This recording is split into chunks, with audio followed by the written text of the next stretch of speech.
AGN Prensa Sindical. Especial San Cayetano.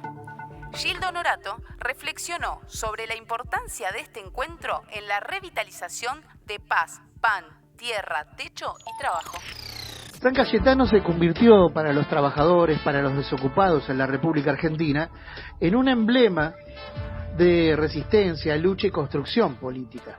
Hace años que esto viene siendo así y se verifica constantemente en la acción de la organización popular.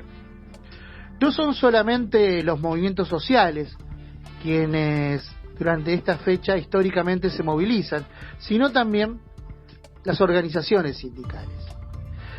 Este 7 de agosto fue muy especial porque la pandemia impidió esa movilización masiva. Sin embargo, la organización vence al tiempo, decía uno que esto sabía, y los trabajadores de la economía popular, las organizaciones sindicales, referentes políticos, pudieron reunirse igual a través de un encuentro virtual que duró durante toda la jornada de este 7 de agosto para volver a resaltar y destacar esta fecha. Nosotros hicimos una cobertura especial de la mano de nuestra compañera Roxana Luque, pero también pudimos dialogar mano a mano con uno de los referentes de los movimientos sociales. Hablamos de Gildo Honorato, un hombre ya conocido por la casa que vale la pena escuchar porque discutimos francamente estas políticas que necesita la clase trabajadora para salir adelante. Discutimos, digo en plural, en el ámbito de lo que es el espacio de los trabajadores, ¿no? Referente a cuestiones coyunturales. Dialogamos entonces con Gildo Honorato, lo escuchamos. Gildo, ¿qué significado adquiere en un contexto como el actual para Argentina, pero también para los movimientos populares del país?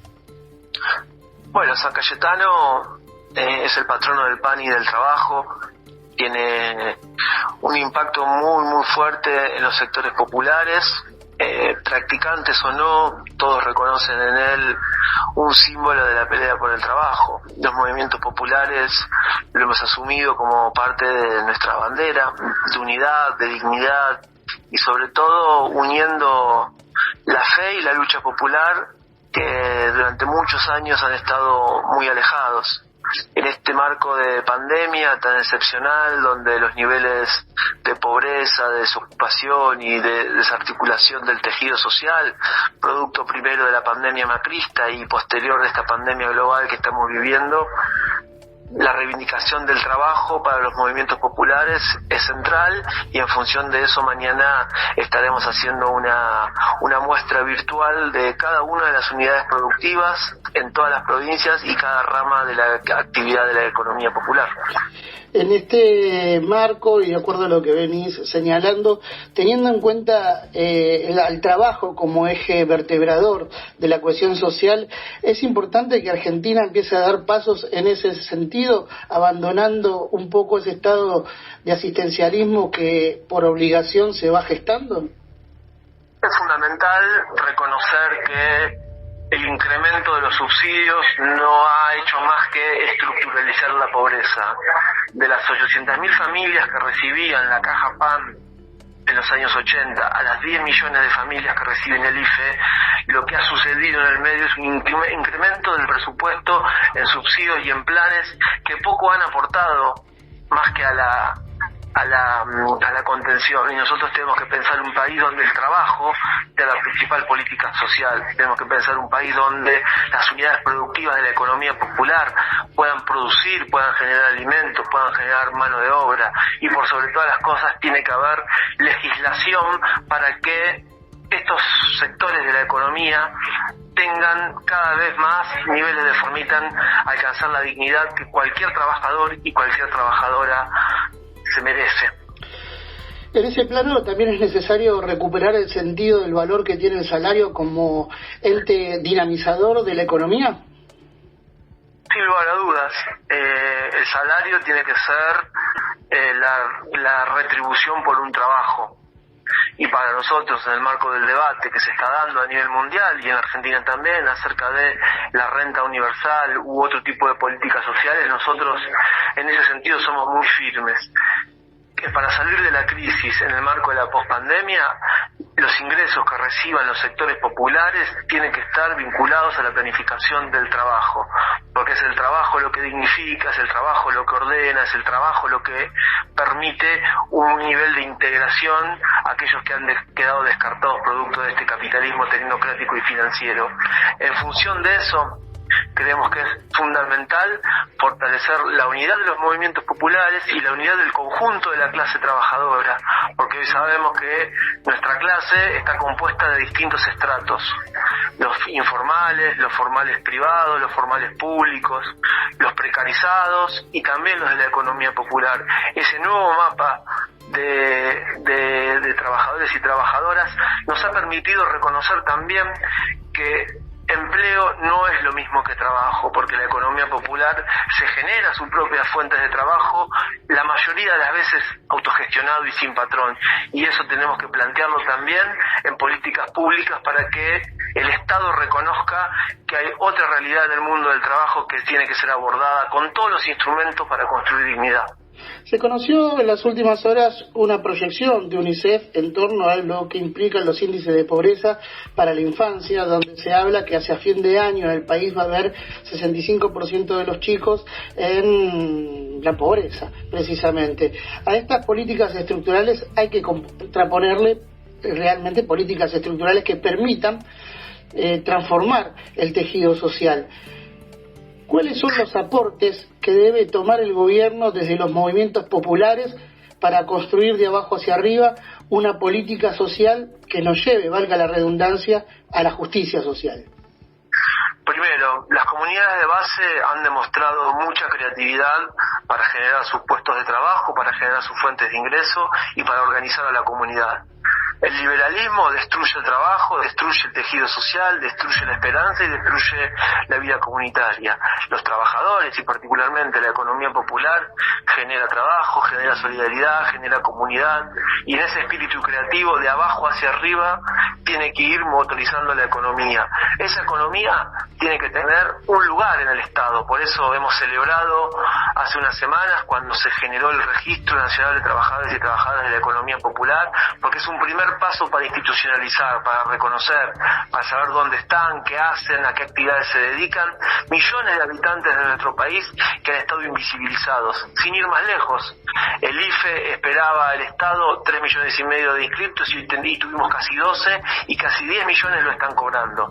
En función de eso, me parece que es muy importante la agenda de Alberto Fernández, que desde el primer día, desde el día de su asunción, apuesta a la economía popular y a los movimientos populares como parte de la solución para un sector que ha sido muy golpeado históricamente hace décadas en Argentina y que con los últimos años de Macri estuvimos sufriendo mucho. Por eso tenemos que pensar también el acceso a crédito no bancario, tenemos que pensar la posibilidad de que quienes tienen programas sociales puedan tener cuentas sin costo en el Banco Nación y de esta manera poder tener acceso a transferencias.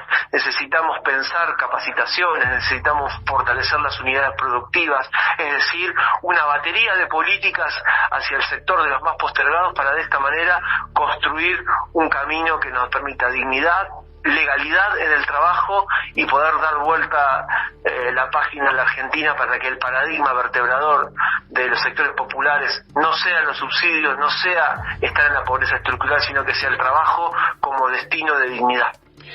Hace horas se celebró en Argentina, sobre todo para el campo nacional y popular, este acuerdo de reestructuración de deuda que logró y alcanzó el gobierno nacional. Sin embargo, persisten algunas preguntas, como por ejemplo, ¿quién va a terminar pagando esta deuda?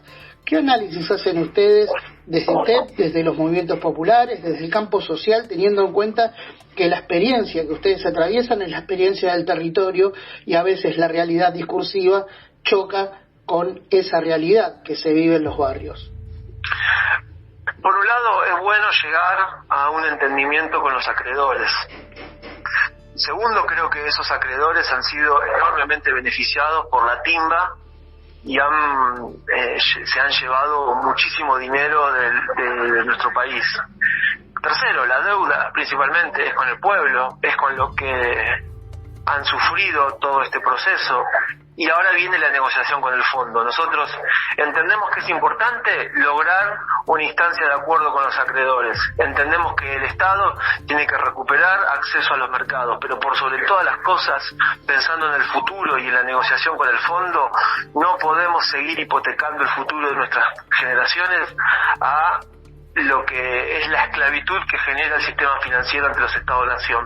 Me parece que no podemos permitirlo, tenemos que ser muy firmes, tenemos que apoyar fuertemente al gobierno y tenemos también que plantear que la agenda primordial hacia el futuro es la deuda con el pueblo, y en función de eso seguramente vamos a ir encontrando mecanismos de transformación importante para la realidad social, teniendo en cuenta que los buitres, los acreedores privados y el fondo tienen un enorme poder de lobby y que el sistema financiero está nuevamente fortaleciéndose en el marco de esta pandemia, porque la economía de servicios se ha fortalecido en el aislamiento, y en función de eso y en función que muchas veces tienen los estados para con este poder supranacional, es importante por un lado ganar tiempo. Argentina es ganar un proceso de desarrollo y de crecimiento económico, pero eso tiene que estar acompañado de una inyección muy profunda de planificación en el trabajo y en los derechos, porque si no estaremos nuevamente hipotecando el futuro de los que más lo necesitan. Gildo, te agradecemos esta charla compartido con Palabra Sindical, siempre sos muy amable con nosotros y nos ayudás a pensar esta realidad y a pensar la Argentina desde donde lo tenemos que hacer como demanda el Papa Francisco, ¿no? De la periferia al centro y de abajo hacia arriba, como siempre dice nuestro querido Papa. Te mandamos un abrazo grande y conmemoramos también este San Cayetano especial. Gracias a ustedes por dejarnos este espacio y hasta cualquier momento. Abrazo grande. Producciones de AGN Prensa Sindical. Podcast.